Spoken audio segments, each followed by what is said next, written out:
Yo, so I wanted to make this quick video for you. If you are considering building your own DIY chest freezer, ice bath, cold plunge, whatever you want to call it, for cold exposure, for Wim Hof method, for cold therapy, if you're considering building one of these, I want to share with you some tips that are really going to help you in the long run. There's a lot of videos on YouTube about people telling you how to build these things. And if you haven't seen mine, you can check it out right here. I also made a video about a $10,000 cold plunge that you can check out right here too. And I've also made upgrades to this. And I just want to share with you some things that could potentially save you some time, some money, and some frustration if you implement these things in your build, okay? And after having this for almost a year, I would say there's definitely a couple things that I would have done differently had I known exactly what I'm about to tell you right now.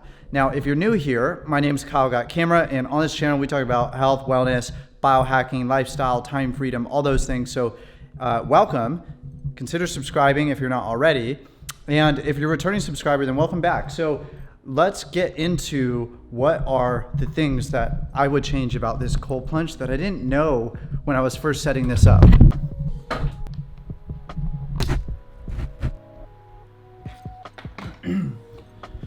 That's better. So what I wish I would have known before I built my cold plunge is, number one, that cleaning and maintenance is going to be the biggest pain in the butt if you don't get it right.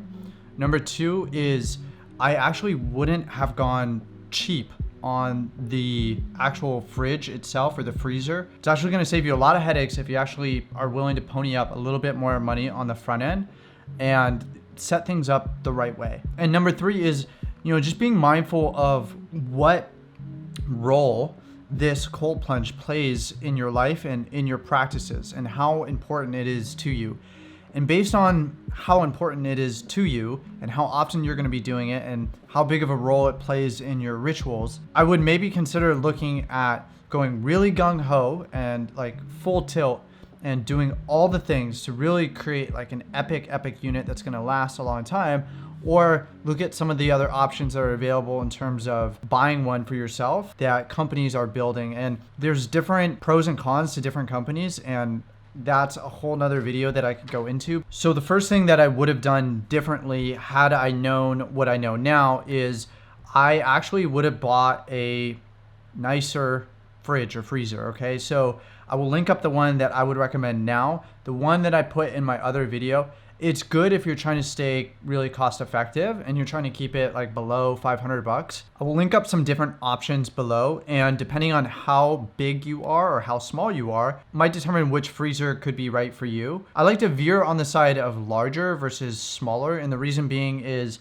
it just makes the process a little bit more fun. It makes it easier to submerge and to dunk, and you don't have to be like curled up in a ball. So yes, it is going to cost more for the larger freezer, and I think it's totally worth it if you're going to be using it on an ongoing basis really regularly. Like if this is something you're doing multiple times a week or even daily, then that's a considerable amount of usage that this thing is going to get. So if we're thinking long term, it might make sense, if it's that serious of a practice for you, that you consider getting a bigger one. The other distinction with these freezers is that they're all not created equal. And I would definitely get one that it's sealed on the inside either with like paint or plastic, meaning the one that I originally bought had metal on the inside. And I wish that I knew that having plastic on the inside or having that paint on the inside makes a world of difference. You still get to seal it and cover up the grooves or whatever. Sometimes when the water gets so cold and it freezes, and you like break the ice, it could dent the metal. And if you dent the metal, then it opens up and there's some stuff inside that if it gets wet, then it's gonna cause problems. So you can seal the metal one, but you gotta be really careful that you don't keep your cold plunge too cold as not to dent the inside of the freezer. So whether you get a smaller one or whether you get a bigger one, definitely make sure that you have one that has a plastic sort of inside container or is painted on the inside, right? Because that is gonna protect the freezer from actually getting damaged. Another thing that I wish I knew is that on the bottom, there's a little plug that can be unplugged and plugged back in. and this is for drainage, right? But we don't want that. And so the Flex Seal works to seal it, but I would have actually filled it with maybe sealant in general. Like I just would have filled the hole with sealant, and then I would have put flex tape on top of that. And that way it is fully sealed. I've seen some other cool modifications where people are like mounting their hardware to the wall. So in order to keep the freezer clean, you're going to need an ozone generator, and you're going to need a pump. So the ozone pumps ozone into the water, and then the fish pump moves the water around. The ozone plus the movement of the water helps to sanitize and keep the freezer clean. These are an absolute must, and if you don't get them in the beginning, then you're going to be shooting yourself later in the foot. I would really encourage you to maybe even get 2 ozone pumps, one on either side, so that you can have more circulation of that ozone water that cleans it, right? Because if you don't get your cleaning system down, then what you're going to have to end up doing is emptying out the tub, cleaning it by hand, and it's just a huge pain. First off, it takes a lot of time to get that water out.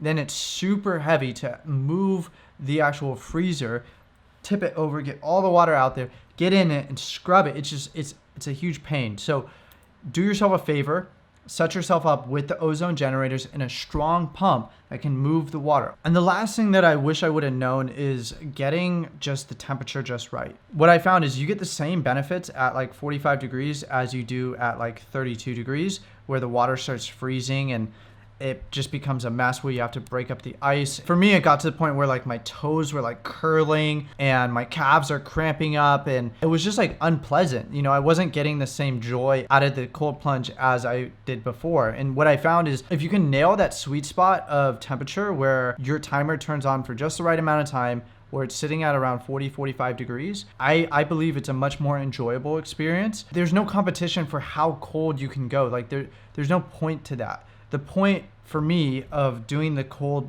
plunge and doing and cold therapy and cold thermogenesis is the endorphins that you get, formation of brown adipose tissue. It's your ability to adapt to stress. It's all these other health benefits that come from doing cold therapy and getting in the cold water, not necessarily below freezing or freezing water. It's like it doesn't matter. Whatever size your cold plunge is going to make how much time the cold plunge should actually run different.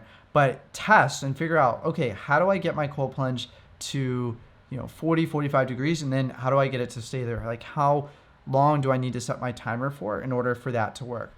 And if you do all those things, you are going to have such a better experience with your DIY cold plunge, and it's going to make your life so much easier. It's going to have your cold plunge last so much longer, and you won't have to clean it. There'll be very little maintenance, and it's going to be a much more enjoyable process. Now, you might have to fork up a little bit more money on the front end, and ultimately, I think it's going to be worth it. My hopes is with this video that I can just help guide you in your process of making your DIY cold plunge and making sure that you do it in the right way. And I would look through all the other videos on my channel where I walk you through step by step how to build it. So I hope you found this video helpful, and if it was, give me a big thumbs up. Let me know in the comments what questions you have about building your DIY cold plunge, and I'll do my best to answer every one of them. And again, my name is �KYLE 𝐷𝐿, and as always, be well. I will see you in the next video.